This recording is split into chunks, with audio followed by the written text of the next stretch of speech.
Well, welcome. We gave people a few extra minutes because we've heard parking is a little more challenging than usual today. So we might have a few latecomers arrive still. Before I introduce James Pepper and his talk about the past, present, and future of cannabis in Vermont, I wanted to remind everybody about Mary Skinner, who we are dedicating this series to. Her obituary was in the papers recently. And Mary was on the Central Vermont Ole series board with us, the planning committee. And as a member of Ole Planning Committee, Mary brought a wonderful suggestion of speakers each time we planned our series. With her connections and friendships throughout Vermont, she was a talented public speaker in her own right, and she gave lively and eloquent introductions, and she'll be sorely missed. So let's remember Mary with all the good things that she did. She was quite a woman, 47th lawyer, it said in the obituary, ever registered in Vermont. Was in the Vermont Senate, did a lot of things in her life. So I will remind you all to turn off your phones, please, if you haven't. And when you ask a question, it would be helpful to stand up so that, hopefully we can hear you a little bit better. And I've asked James to repeat the question after you ask it so that we can all hopefully understand the question. So James Pepper was appointed as the chair of the Cannabis Control Board by Governor Phil Scott in 2021. Prior to joining the board, Pepper served as deputy state's attorney, working primarily in the legislature and Vermont Supreme Court. He helped to create systematic and sustained change through his work on racial disparities in the Criminal and Juvenile Justice System Advisory Panel, the CHINS Advisory Panel, I'll have to ask him what that stands for, the Juvenile Justice Advisory Panel, the Marijuana Advisory Committee, and the Sentencing Commission. He lives in Montpelier with his wife, Allie, and their twin boys, who are 7 years old. Thank you, James. Oh, thank you. Thank you very much. Can everyone hear me all right? Great. All right. Well, it's great to see such a crowd here. I mean, usually when I start yammering on about cannabis, my friends and family run the opposite direction. So I'm happy to get started. I also, I think and talk about cannabis policy all day, every day. And so I sometimes lose the thread on what's actually interesting about this. So I have this as our kind of basic agenda, talk about some of the history of cannabis policy in the United States and specifically here in Vermont, talk about how the market is shaping up here and what trends we're seeing, and then talk about the future. There's been a lot of news recently out of the federal administration about rescheduling cannabis and dealing with intoxicating hemp products. There's some possibilities about interstate commerce of cannabis products that I'm going to get into. And then every year there's a cannabis housekeeping bill in the legislature, the Vermont legislature. This year it's a pretty expansive bill. I don't know what's going to happen with it, but we're in the middle of taking testimony on that, so I'll go through some of the key provisions that might fundamentally shift how things look from a cannabis perspective in Vermont. And then I will just reserve some time at the end for questions. I know there's always a lot of questions about cannabis. So I'm going to get started. History of cannabis policy. So obviously cannabis has a long and storied past. The first written records about cannabis come from ancient China, circa 2700 BC, where the emperor described prescribing marijuana tea for the treatment of gout, rheumatism, malaria, and coincidentally poor memory. But I'm going to start, instead of going all the way back there, I'm going to start in the 1900s in the United States. So prior to 1906, cannabis was a common ingredient in what were called patent medicines. These are unregulated tonics and syrups, often sold with secret ingredients and just outrageous curative claims. Enter Upton Sinclair in the Progressive Era, and in 1906, we have Teddy Roosevelt signing the Pure Food and Drug Act. This is the first federal law designed to protect consumers by prohibiting the interstate sale of adulterated or misbranded drugs. So what this did is it identified 10 substances, including cannabis, and just said that anything containing those needs to have a required disclosure of the quantities of those substances on the label, and it must meet minimum strength and purity standards set forth by the U.S. Pharmacopoeia.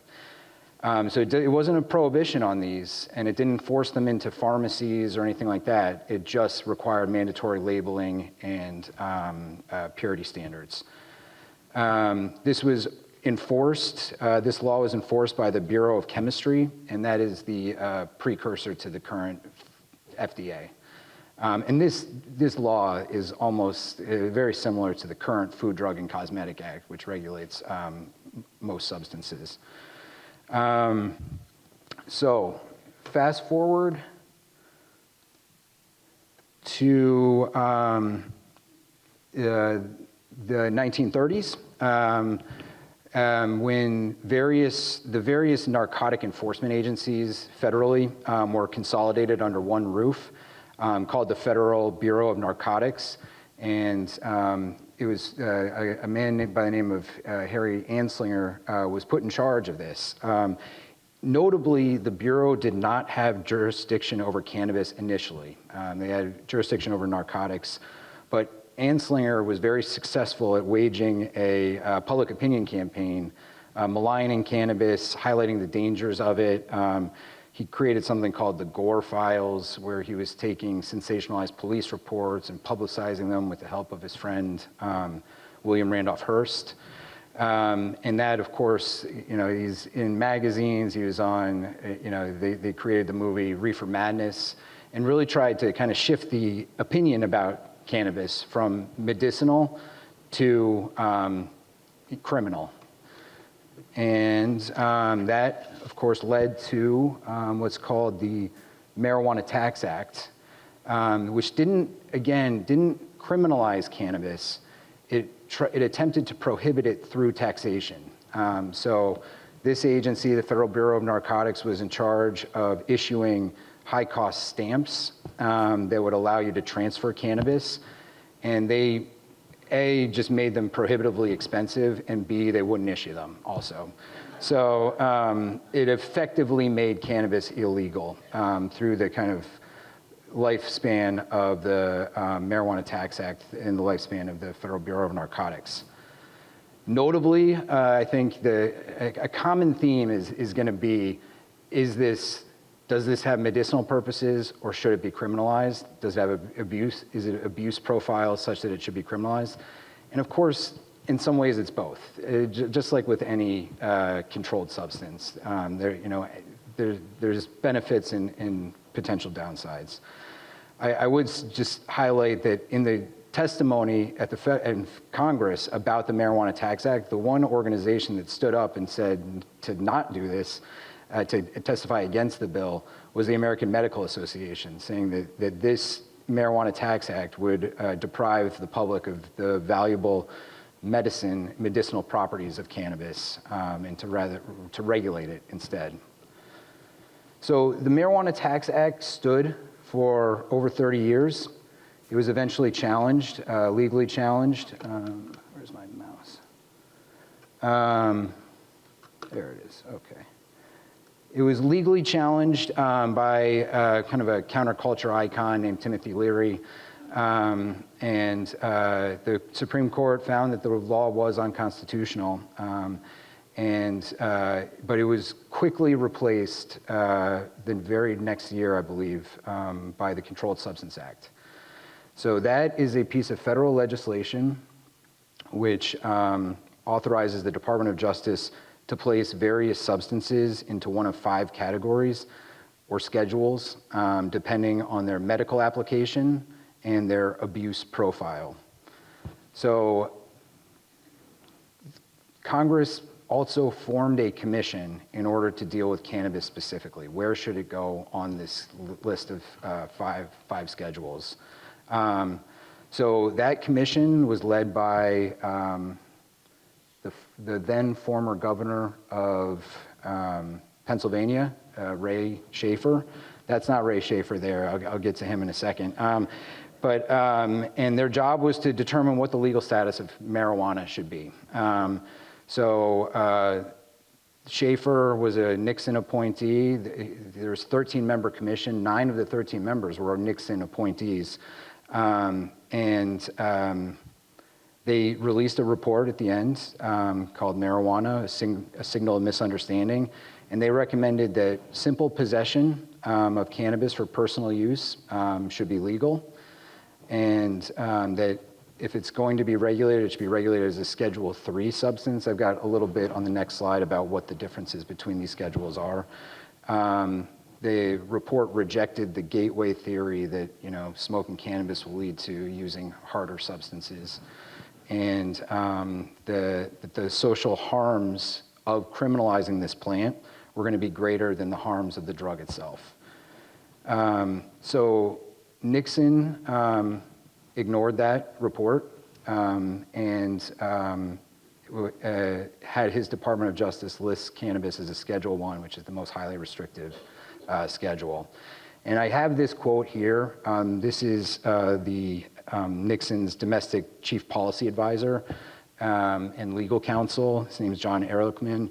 And in a 1994 interview with Harper Magazine, he has this quote, which I don't know if you can read it there, but he said, "We couldn't make it illegal to be either against the war or black, but getting the public to associate hippies with marijuana and blacks with heroin, and then criminalizing both heavily would disrupt those communities. We could arrest their leaders, we could invade their homes, break up their meetings, and vilify them night after night on the evening news.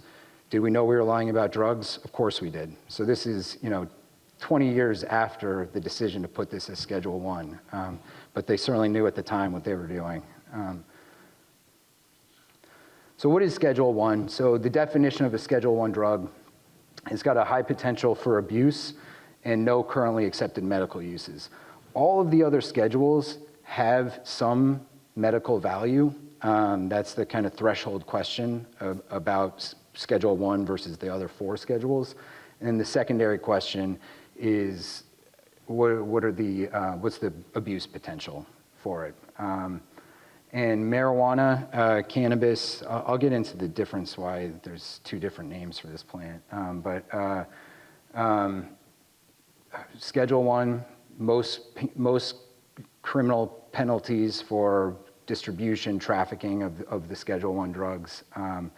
Of course, it makes it nearly impossible to study cannabis. Any research institute that accepts any sort of federal money needs to jump through a million hoops to even possess cannabis, let alone use it for any sort of human trials. So it's just not currently being studied by almost anyone, in the United States, I should say. And it's on the list with LSD, ecstasy, and you can see that in cocaine, you can see that fentanyl is a Schedule II. So this is just indicating that marijuana is more dangerous than fentanyl and some of these other Schedule II drugs. Despite it being a Schedule I controlled substance, we're seeing, a number of states start to legalize recreational use of cannabis. These are purely intrastate markets.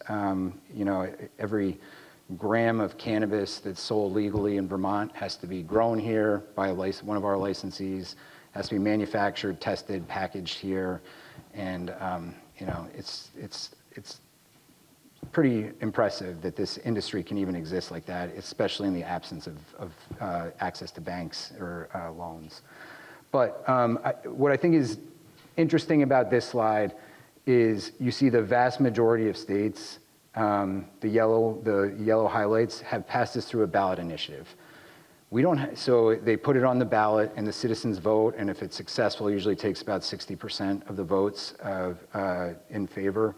Then the legislature has to write legislation that will kind of authorize that ballot question. So we don't have a ballot. Vermont's not on this list. I have a separate slot for Vermont. But we don't have a binding ballot initiative process in Vermont. And so our legislature had to kind of find the political will to do this on their own.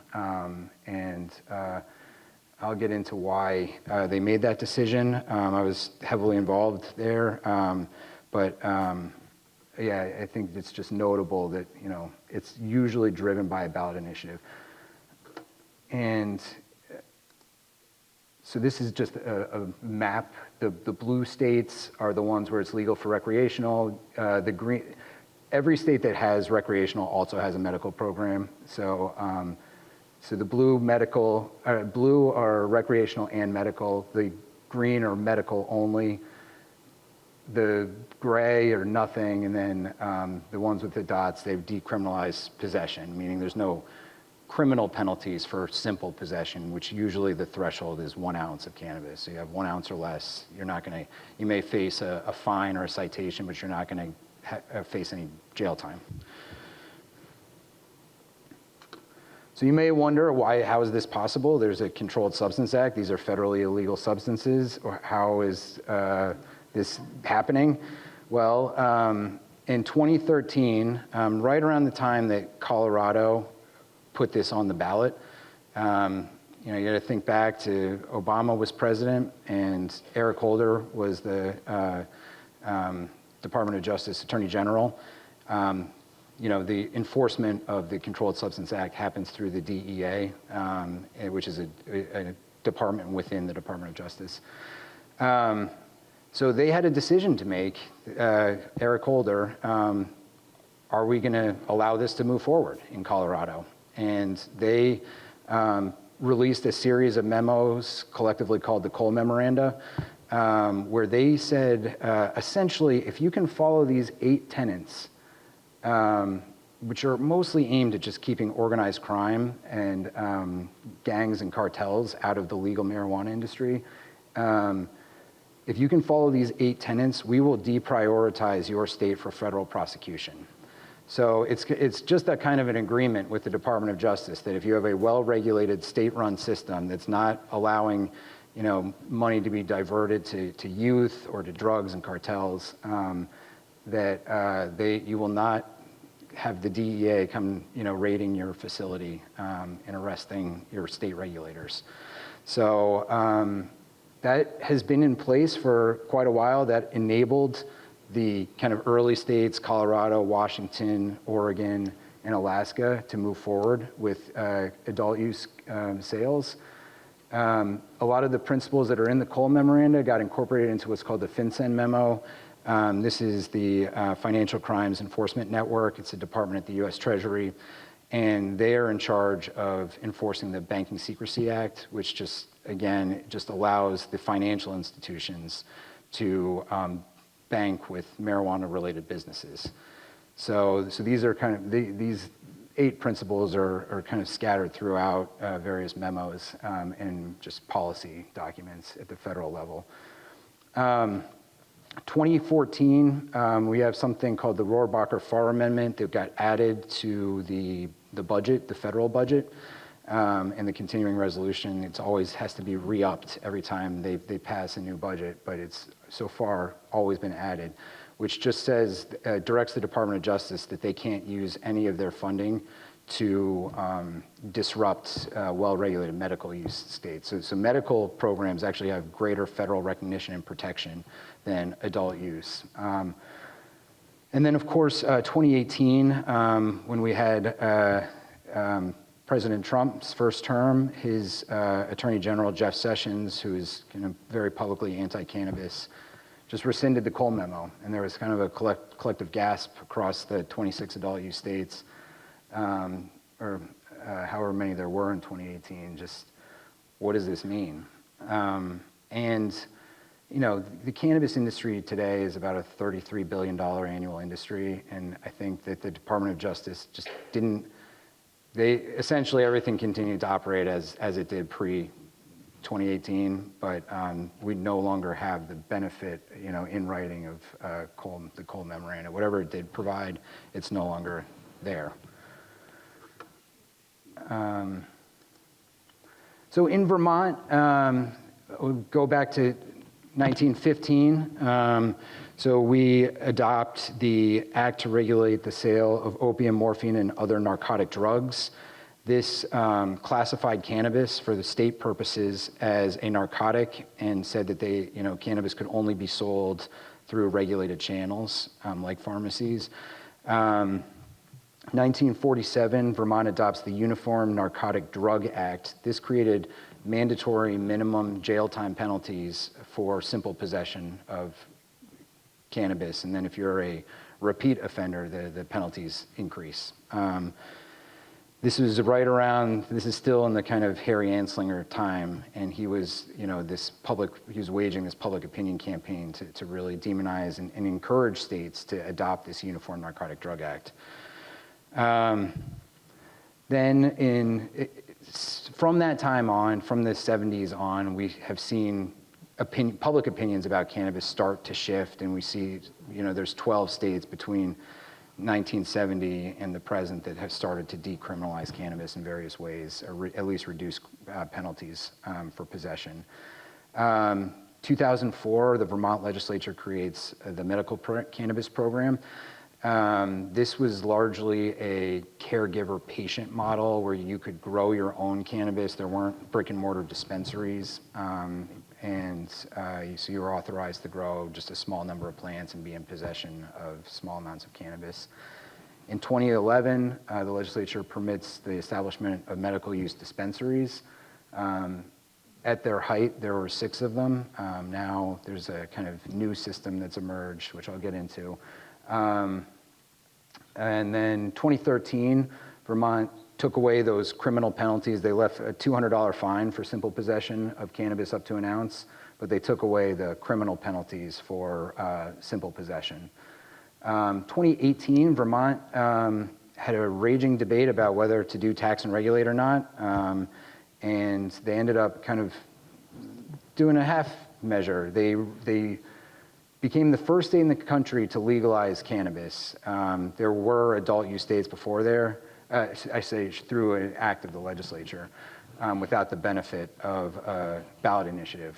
But it was just, you could grow, I think it was 2 mature, 4 immature plants, and you could possess up to an ounce. So it eliminated those civil penalties.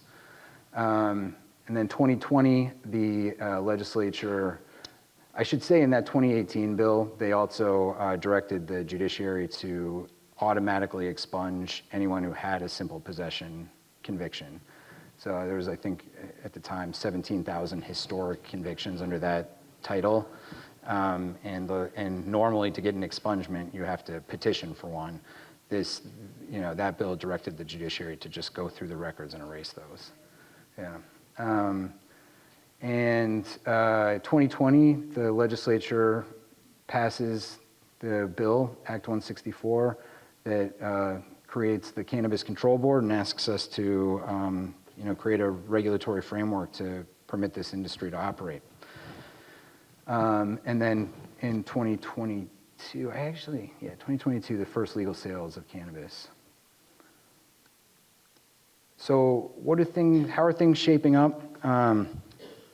So Act 164 was really the culmination of this shift between prohibition to what's sometimes referred to as harm reduction. In 2013, the legislature asked the RAND Corporation to create a report about whether they should or shouldn't legalize cannabis.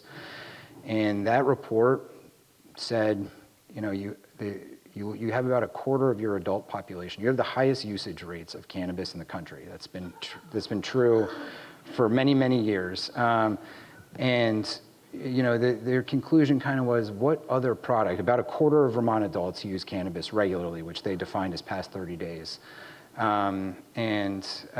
What other product out there that people use with such regularity, would you not have any regulatory structure over? Just testing for adulterants, pesticides, just nothing. So that kicked off a series of legislative hearings and bills being introduced. You know, it took about 12 different committees and 10 years to actually, or I should say 7 years to actually get there. But they eventually did get there. And what's, fascinating about this is that every state really gets to decide what their market's going to look like. They can prioritize certain things in legislation that will shape the kind of evolution of the market for years to come, and every state is different. I mean, every state tries to kind of take what's working well in other states and then kind of make it feel a little bit more like a Vermont market. But Act 164, which created the bill, has some very unique features to it that have made our market very different than even New York or Massachusetts or Maine. One thing that they did was there was a lot of debate about who should regulate this. It can't be regulated by an agency that accepts federal money because there's very strict drug-free workplace laws. So there's a fear that you're going to jeopardize. I mean, the Agency of Agriculture receives $32 million from the federal government every year, and they've said that we can't have any of our employees touching cannabis. We can't store it in our facilities. We can't run it through our existing agricultural testing labs. So, this is a plant. It seems like the Agency of Agriculture would make a lot of sense for this. But they decided, the legislature decided to create an independent commission. It's pretty typical, but there are other models out there. A lot of people do place cannabis at liquor and lottery, or they're kind of alcohol regulatory bodies. Some have have an executive director that's directly accountable to the governor, just like a secretary or commissioner.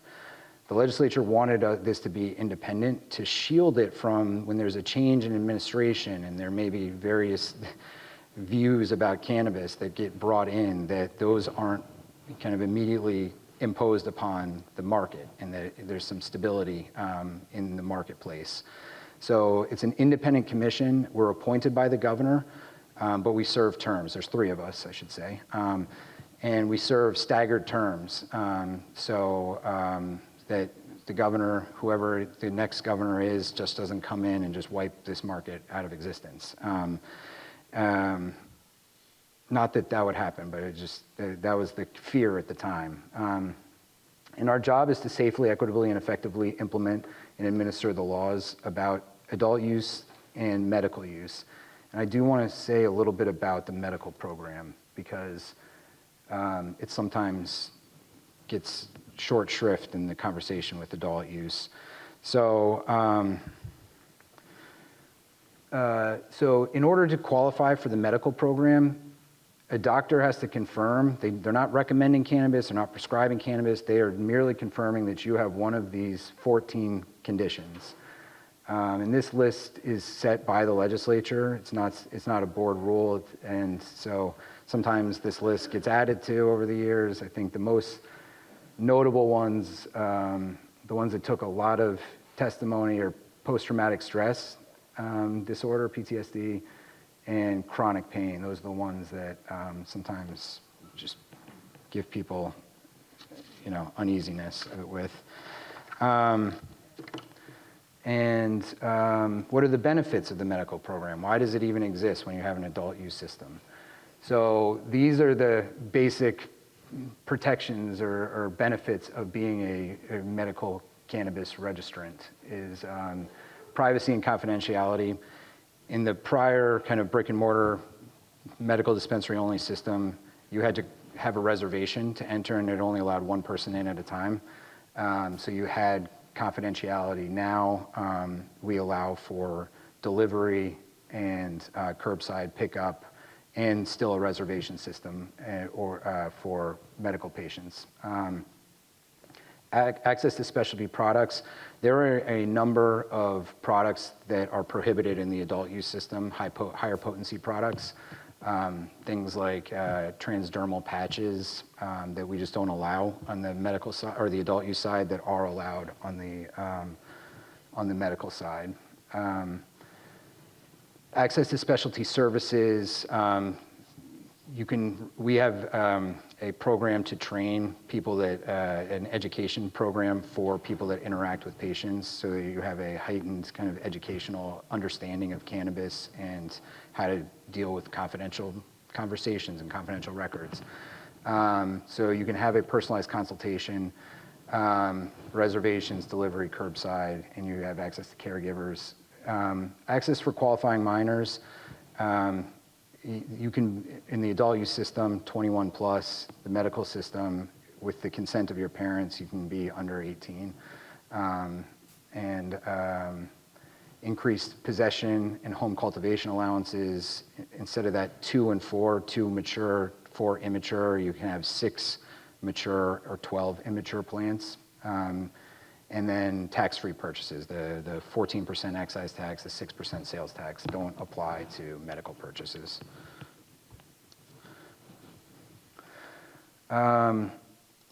So this is just the historic number of patients that we've had dating back to 2011. You can see there's kind of a high watermark right around 2018. So between 2011 and 2018, being a medical patient was the only way to legally access cannabis. So that's why you see kind of after 2018, when you could grow your own, any Vermont adult could grow their own, we started to see a drop-off, and then it just the drop-off becomes steeper and steeper as adult use comes online. And it got to the point where it was just economically untenable to have a brick and mortar standalone dispensary. And we had 6 in 2018, and then by 2020, we're currently down to 2. But, you know, noting that there are benefits to being a medical patient and that there are specialty services that are, you know, associated with that, the legislature responded, and they essentially merged adult use and medical use. They said, I mean, this isn't like some crazy idea. It happens in almost every other state. You know, you have separate entrants, and you just have separate products on one side and, you know, on the other. And so that's what we have now. We call it a medical use endorsement. So now, actually, while we were down to 3, we have currently 20 medically endorsed retailers that have, enhanced trainings. They can do the consultation, they can do delivery, they can do curbside pickup, they can serve patients with all of the kind of special benefits that you get for being a patient. So patients are actually seeing unprecedented access to medical products than they have in their history. And we're starting to see a little bit of an uptick in the number of patients as a result. We're keeping a close eye on this to make sure that the program is serving people that actually qualify. But we are seeing, for the first time in 6 years, the numbers actually tick up a little bit. So another very unique aspect about our market, which is not true of any other, certainly New England market, and certainly not others, is that the legislature wrote an intent section, which they rarely do these days, but it was their intent to move as much of the illegal cannabis market as possible into the regulated market, and encourage participation by small local farmers. That is very unusual, and it doesn't seem unusual, but they knew that Vermont had a reputation for having high quality cannabis. We have some of the best genetics that people have been growing here for a long time, and they wanted those people in the regulated space. What most other states do is they try to stamp out the illicit market and replace it with big business.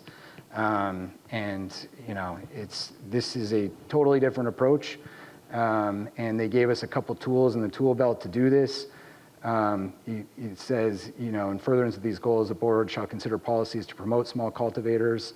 And then they also did this other thing that makes our market just very unattractive to these larger corporations that set up shop in many different states.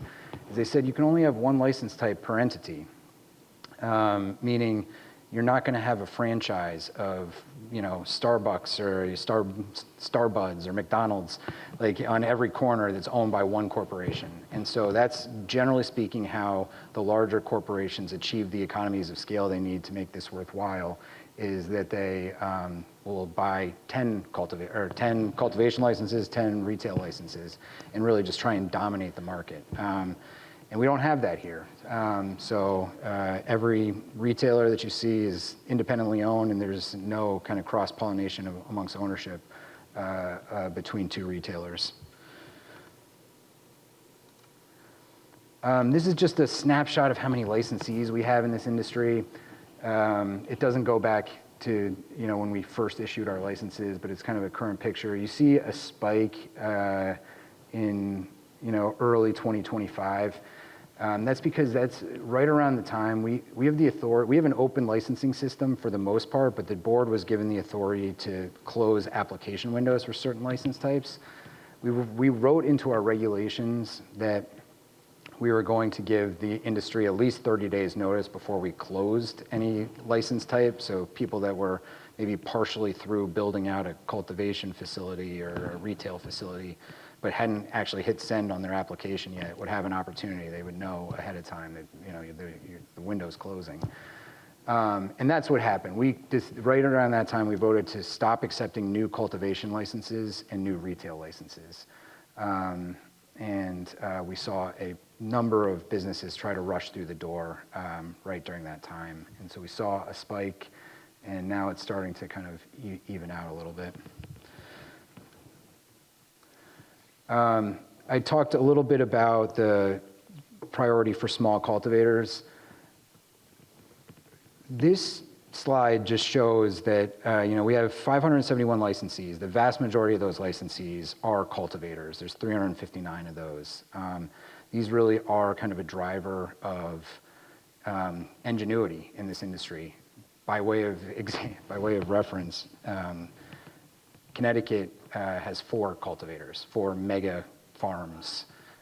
We have 359. So we have kind of some structural advantages over that if there ever were to be interstate commerce, that we have kind of a much more vibrant and exciting market than, I hate to denigrate Connecticut, but it's just true of most. And tier 1 cultivators, they are growing, they make up 74% of our overall cultivation. And they're defined as growing, their canopy capacity, the amount of space that they're allowed to grow on is 1,000 square feet. So that is a micro license compared to all of our neighboring states. I think the lowest tier in Massachusetts is 5,000 square feet of canopy. And so it's hard to, 1,000 square feet is likely probably the size of this stage. Maybe the stage is a little bit bigger than that, but it's about the size of the stage, and that's the backbone of our industry.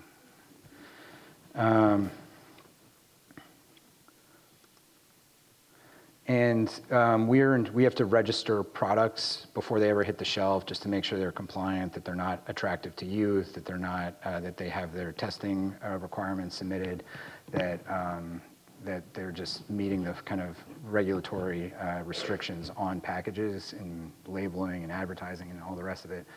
And so you see, we have over 5,000 unique products in Vermont. That's a lot. It's very different than most other states. And I just have on the left, on the right there, just the kind of categories that they fall into. So the most are various types of flower, various strains of flower. But there's vape cartridges and concentrates, edibles, infused pre-rolls, tinctures, clones. You can, because we allow home grow, you can go to a store and buy little seedlings if you want to, and topicals. Yeah. Another just unique feature of our market is regulation by local government. It was a red line for Governor Scott that he wanted towns to be in control about whether they would have retail sales or not.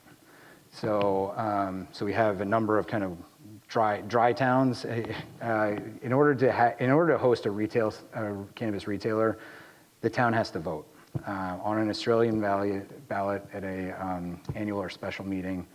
I think we have 251 towns in Vermont. About 80 of them have opted in for retail sales. And while the governor said, I really want local control on this issue, there was a concern at the legislature that a kind of a anti-cannabis select board may overturn the will of their voters by kind of spot zoning cannabis establishments to the point where they can't exist. You know, they've got to be 5 miles from a school, a park, a childcare center, a church, and then when you look at the map, there's no place left to have one. So based upon that fear, what they give with one hand, they say, you know, a town can have all its traditional zoning and ordinances authority, but you can't regulate a cannabis establishment in a manner that has the effect of prohibiting the operation of a cannabis establishment. So no one at the League of Cities and Towns, or none of the zoning administrators or people that I talk to have any idea what that means, because any ordinance or land use restriction is going to have the effect of prohibiting something happening somewhere. And so what we've seen is that no towns have really adopted anything. And one of the key provisions of the legislation that the General Assembly is working on this year is to just clean this up and reassure towns that you do have the authority to zone these things like you would zone anything else. So I think that's one really good benefit of the legislation that's being considered, and I'll go into more on that later. But what the effect of this opt-in, opt-out is that we're seeing a tremendous amount of clustering of shops in various areas. If anyone's been to Church Street in Burlington for a while, there's, I think, 11 right now. There were 14 at one point, all within like a half mile of each other. And that is, but there's 0 in South Burlington, there's 0 in Williston, 0 in Colchester, because those towns haven't opted in. So what happened is you have these 80 or so towns that have opted in, and you just saw retailers just clustering in those towns. Montpelier has 4. Like, we wouldn't have 4 grocery stores or 4 Italian restaurants. Like, it's just maybe 4 pizzerias, but it's just like it's not sustainable, and it's a direct outcome, predictable outcome of this opt-in, opt-out. So the legislature is dealing with this as well in this new legislation, which I'll get to at the end. But that's the general map, and again, we're not accepting or issuing new retail locations. Currently, it's never a perfect corollary to equate this to alcohol, but there are, I think, 80 or 81 802 Spirit stores. Is that the right number? I don't know. I mean, I say it's not a perfect corollary because you actually want cannabis stores to compete with each other a little bit so that prices come down, quality stays up, and it's a benefit to the consumers if there's some amount of competition here. 802 Spirit stores, we're a control state. The state owns all of the liquor there, so they're actively not competing with one another. So is 80 the right number? I don't know. We're at 110 currently. We're not issuing more. And that's just kind of the distribution of them.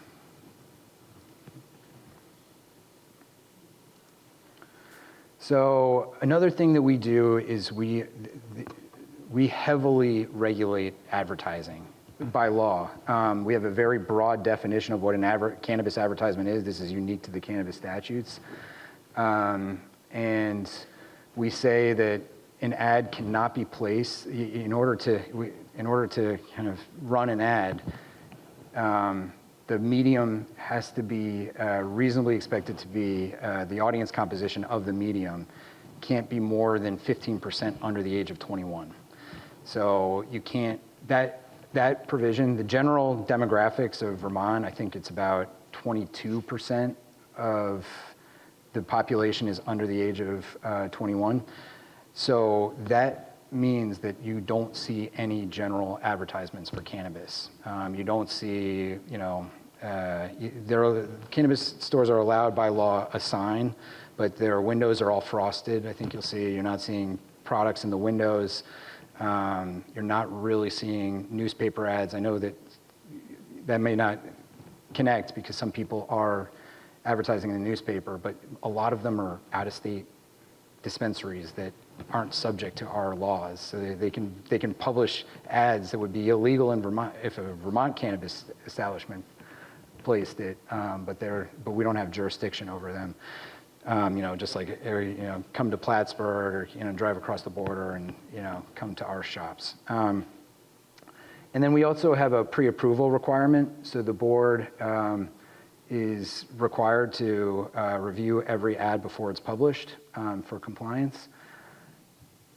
So this, it's interesting because the legislature wanted no advertising initially. They just said zero advertising. The Attorney General gave them an advisory opinion that while the First Amendment doesn't apply to cannabis advertising because it's federally illegal, it's an illegal enterprise at the federal level, we do have a corollary to the First Amendment, Article 13 of the Vermont Constitution. It's never been tested for cannabis, but it's probably unconstitutional under Article 13 to eliminate all advertising. So they went as far as they thought they could constitutionally, and they put these key provisions. There's also restrictions against false or misleading advertising, claiming curative effects of cannabis, appealing to youth. But these are the kind of like unique aspects of our advertising laws. And it's really just kind of meant that you're not inundated with cannabis advertisements the way that you would be, or that we're seeing with the, FanDuel, DraftKings, like the sports wagering and the, pharmaceuticals and, other regulated industries. And yet, even despite all that, this is just a little breakdown of the types of complaints that we received last year. We have the public can kind of complain about what they're seeing out there, and of course, number one is still advertising. Number one complaint that we receive. So another unique feature, 14% excise tax, 6% sales and use tax that apply. If your town has a local option tax, that applies to cannabis sales as well. Rooms and meals tax do not apply to cannabis, but it was really important for the governor that this money be reinvested in a way that kind of counteracts any sort of normalization of cannabis. So 30% of the excise tax is dedicated to a special fund that funds substance misuse prevention efforts, statewide initiatives. And the entirety of the sales and use tax, that's 6%, goes to Vermont after-school programs. So expands access to Vermont after school. And I'm a beneficiary of this. As my 7-year-old kids have, after-school program, and the cost has gone down over the years. It's really incredible. And that's unusual for a lot of states. I mean, they sometimes they'll fund certain initiatives, but this is kind of unique to Vermont. How are the taxes going? So I have this. I know it's really small numbers, but this is from the Joint Fiscal Office. That's the group of economists that advises the legislature. In 2023, January of 2023, so adult use sales have been going since October of 2022. These are all forecasted numbers. So they think maybe in FY23 we'll get to 4.7 million in excise tax collected, FY24 9.9 million. They expect a kind of a slow ramp up. And the next slide shows the actuals. So the actuals here, this is from July of 2025, same report, but just 2 years later. So the actual was 43% higher in FY23. That was only a partial year, October through June 30th. FY24, 76% higher than their estimation, and then FY25, 40% higher again. And then I just included what they forecast for going into the future. And there is going to be a leveling off, of course. There is a fixed market. I think I mentioned these are purely intrastate markets. You can't ship these products across state lines. So all this money is coming from people that are either living in Vermont or working in Vermont and maybe living elsewhere, or tourists. So they expect a leveling off, especially, in 2023, New York didn't really have a cannabis program, and now they have a robust one. So there's all along our kind of western border, there's a row of cannabis shops that are trying to, entice Vermonters to go there. Let's see. there's some just unique challenges to this industry. I mean, it seems like, cannabis kind of sells itself. How can these people not just make a ton of money? But there is a seasonal oversupply of cannabis. This is why we paused issuing new cultivation licenses. I have a slide that kind of that you can visualize this. Essentially, because we have so many more outdoor cultivators than we anticipated. Every harvest, in October, they call it Croptober. They flood the market with outdoor cannabis, and that just compresses prices and disproportionately impacts these outdoor cultivators because they're trying to sell their product at a time when everyone is trying to sell their product. There's demand volatility. I suggested a little bit of this on the previous slide that, when there's a major weather event like we saw in July of 2023 in Montpelier, that splashed all over the New York Times and our tourism rates drop, that has a direct impact on cannabis sales in the state. And it's very hard to predict those things. You have a good ski season, all of a sudden cannabis sales are up, and it's just the industry has to kind of adapt to these market pressures. And then there's kind of the illicit market is still alive and well. We didn't fully eradicate it, and there's no really way to arrest your way out of the illicit market problem, nor do we want to. I mean, I used to be a deputy state's attorney. Our state's attorneys, they don't want to be wasting their limited resources prosecuting minor cannabis offenses. So the illicit market does exist. We're trying to outcompete it on the regulated side. And then there's the intoxicating hemp dry market. I have some slides on that too. It's a really exciting topic. So this is that seasonal oversupply that I talk about. What you see is the gray line is the estimated demand for cannabis in the state. And the one with the peaks, the blue line, is based upon our current licensees, the amount of cannabis that gets produced. So and those peaks represent harvest times. And you can see that just the amount of cannabis on the market just greatly exceeds the demand at key points in the year. And it hopefully evens out a little bit over the course of the year. It's just a very challenging time for a lot of outdoor cultivators. And then this kind of, it's hard to see really, if you were zooming in, maybe you'd see better, but you can really see, this depicts a little bit of the seasonality. So we see greater sales during kind of leaf peeper season in the summer and the height of ski season. And then, we see lower sales just during mud season and stick season. And that's true of a lot of our other industries, but it's reflected in cannabis sales as well.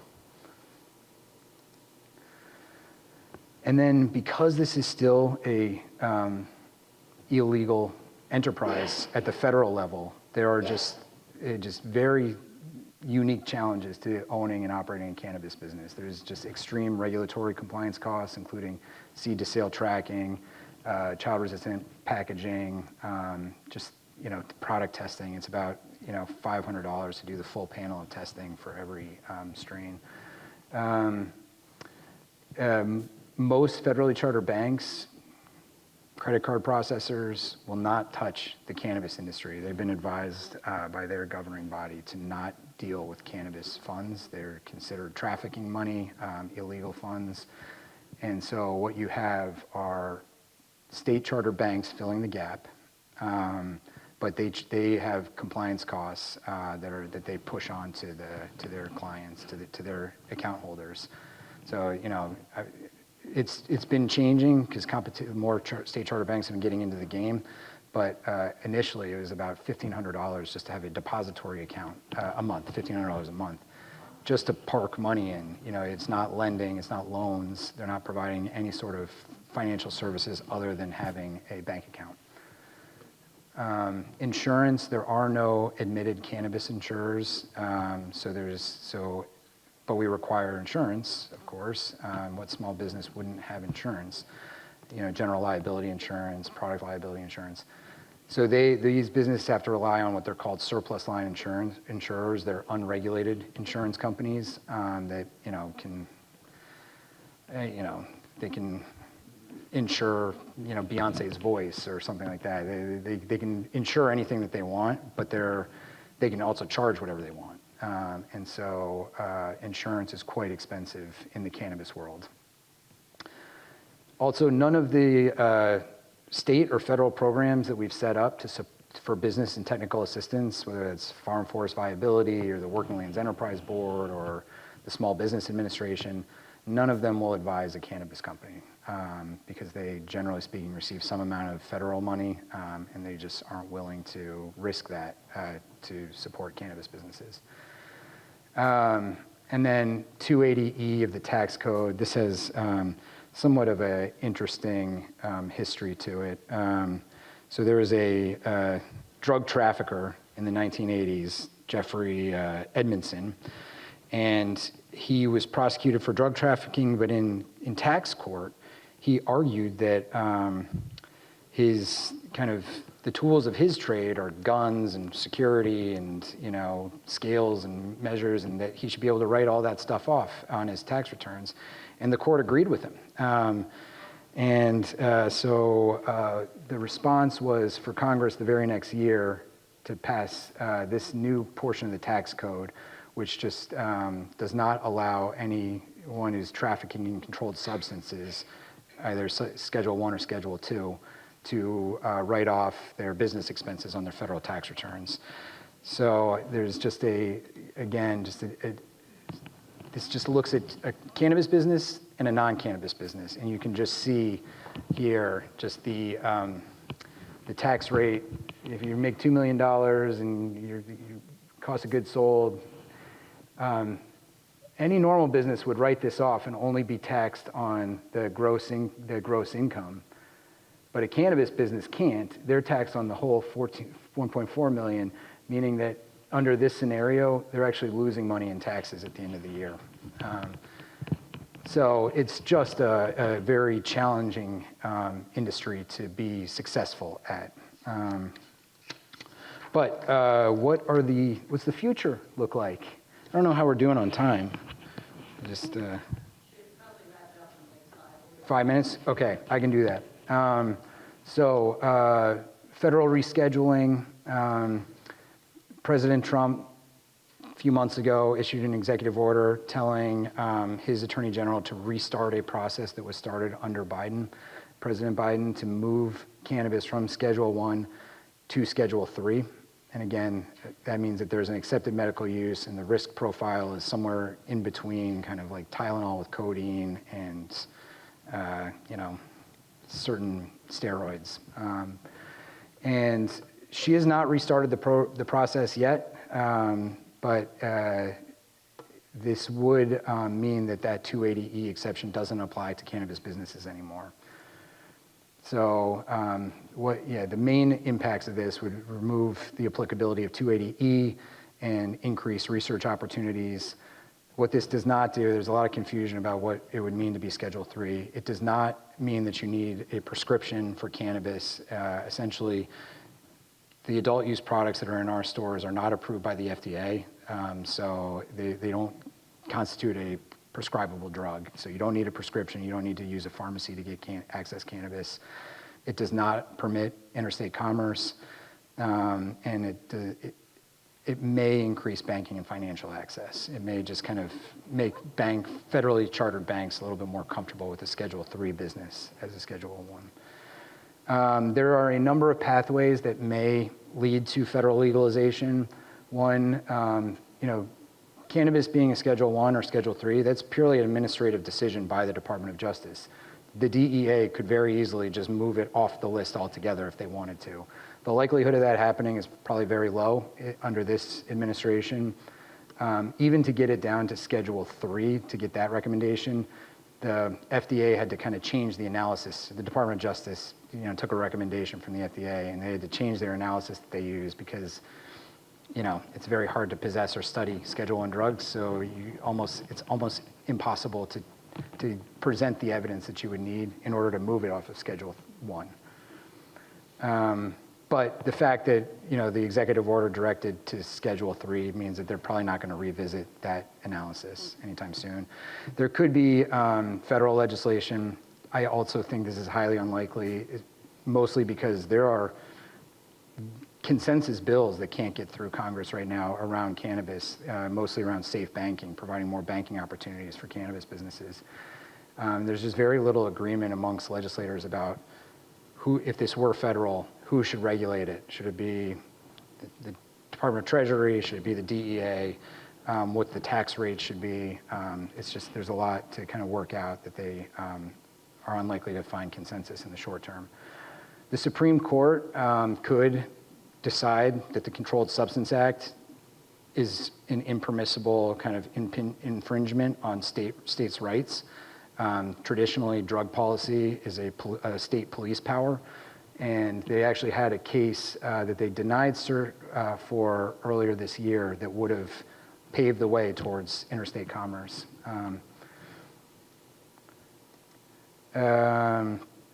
The DEA, as I mentioned, could just also permit interstate commerce with the stroke of the pen. I mean, the Cole Memoranda didn't have rulemaking. It was just a decision to deprioritize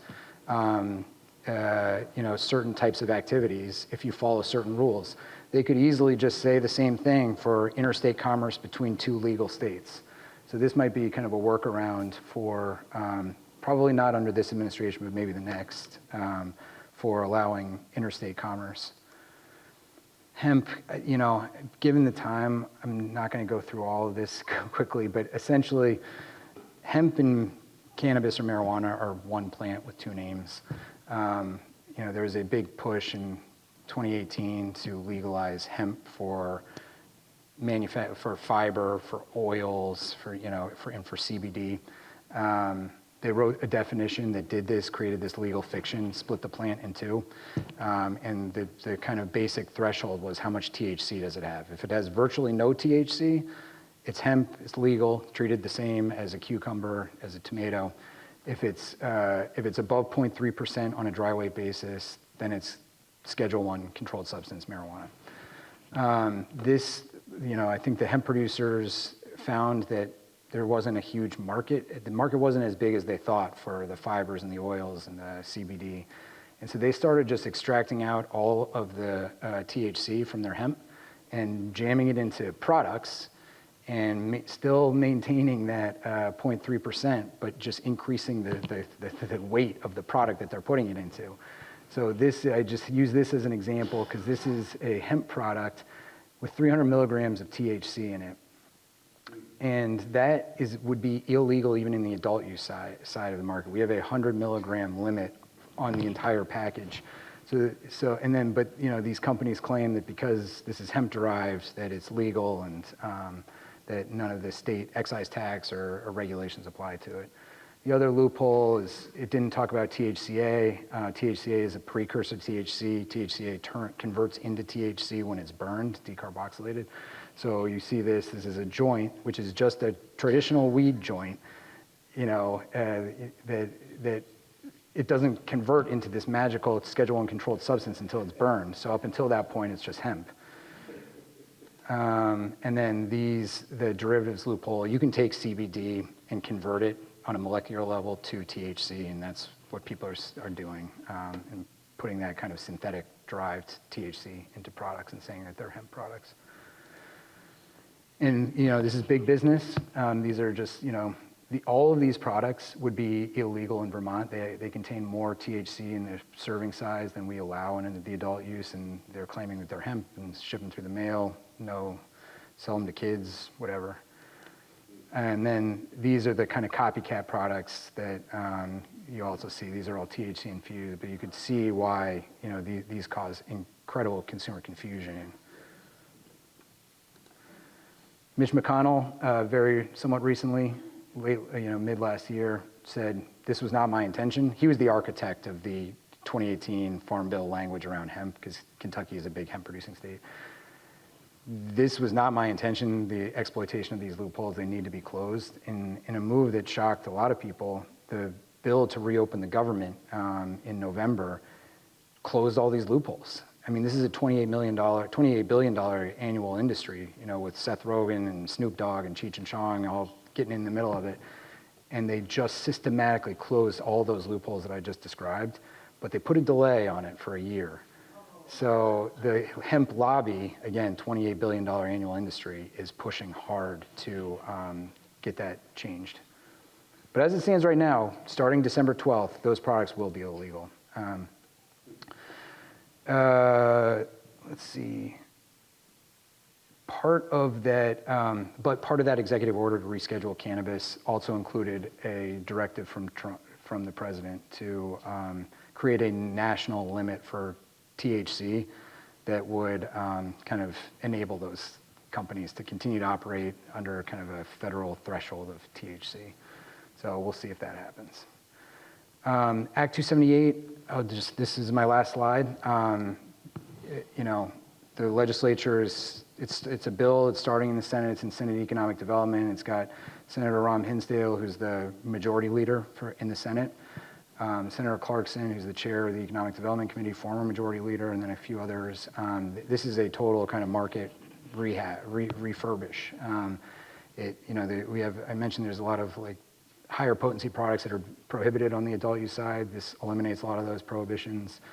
It allows for cannabis event permits, places where you can kind of set up a farm stand at your cultivation shop and invite people from the public there and sell your products, or have a cash bar for cannabis products at a music concert or something along those lines. Allows for delivery, removes all those kind of advertising restrictions that I mentioned about pre-approval, the audience composition. It fixes the municipal authority, just gives them their full zoning authority, which I think is very beneficial to both the industry, the regulators, everyone. I mean, we want this to be kind of a mutually beneficial and respectful relationship, but right now the cannabis industry says you can't regulate us at all, like the local municipal authorities. They are calling for a statewide vote on cannabis retail, so any town that hasn't voted on the retail question yet, it would be a forced ballot initiative question, or forced ballot question on the general election ballot. And then it it funds some more business and technical support for the cannabis industry. And that's it. Happy to take any questions yeah. Sorry, that was a lot, I know. Hopefully it was interesting. Are there, yes. James, you said you were going to describe the difference about cannabis and marijuana. Yes. Those two words are used differently. Yes. So cannabis sativa is the name of the plant. That's the more correct, taxonomy, the scientific name for it. Part of that kind of propaganda campaign against cannabis one piece of it was to call it marijuana and associate it with Mexican immigrants that were coming across the border, and really try to kind of associate it with kind of negative connotations. And one aspect of that was calling it marijuana. So it's been called marijuana. It was popularized in the kind of 30s and 40s to try and call it that. And moving it to cannabis is just a more accurate reflection of it. The problem, of course, is it gets confusing when you start adding hemp into the mix, because hemp and marijuana, again, are just the cannabis sativa plant, but yeah.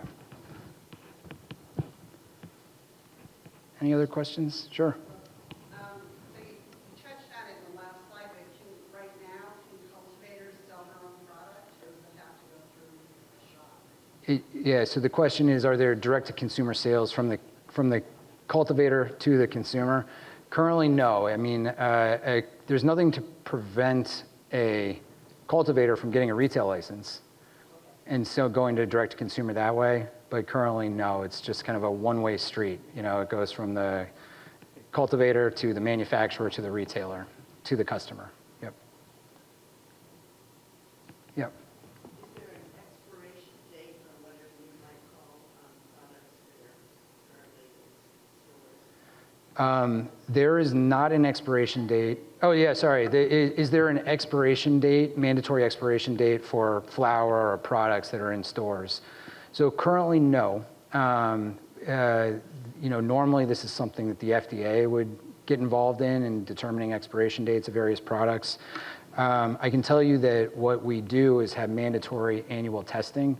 So if a product sits on a shelf for longer than a year, it will be tested when it first leaves the manufacturer, and then tested again a year later, so to make sure that it's still not contaminated with impurities or if it's lost potency. I mean, flower just loses its potency over time.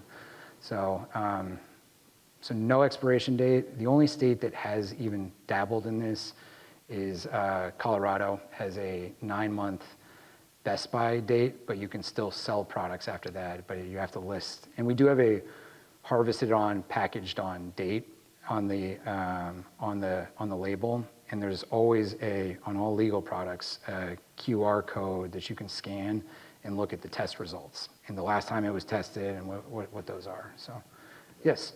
How long does the harvested crop last? You talked about that bulge in the harvest. Yes. And how long can the old product? Yeah. So the question is, how long does flower stay fresh? I guess. If you just pull it out of the ground, the Best Buy date in Colorado for flower is 9 months. So that's when it starts losing its potency, starts losing its freshness. The cultivators have gotten very clever, of course, and they're flash freezing things. They're chopping it down, putting it, flash freezing it, and keeping it pure, fresh. Of course, what we see a lot of the outdoor cultivators do is just convert their flower into cannabis products. That can be then added to an edible or a salve or a tincture. Yeah. I read that there's an intensification that's happened genetically over the last decades, and I wondered if that had affected the legal thinking about all of this. That is true. Cannabis today is very much more potent from a THC perspective than it was 20, 30 years ago. Vermont is one of 2 states that put a cap on the amount of THC that can be in flower. So we have a 30% cap on THC. That's kind of a natural ceiling anyway,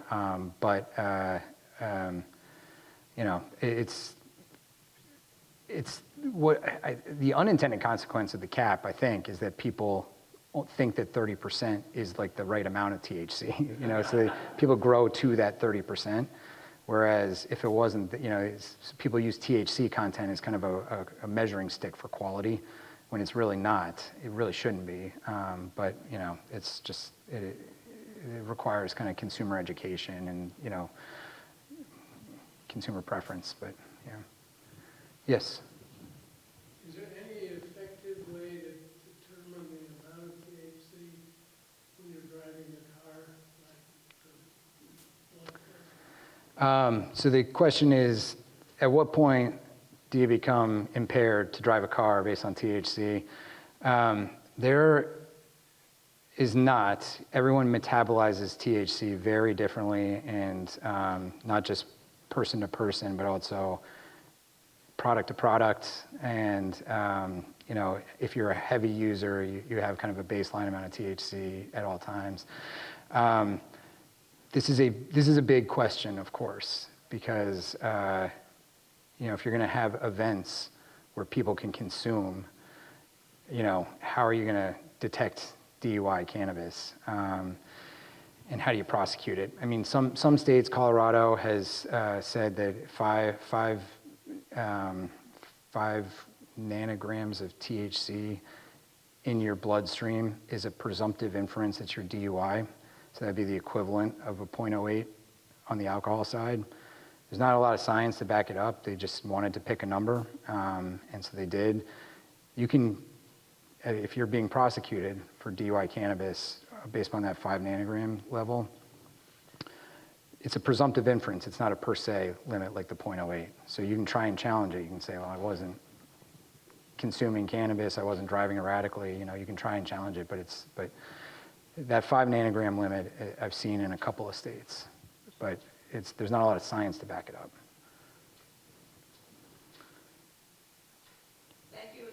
Yeah, thank you. Appreciate it.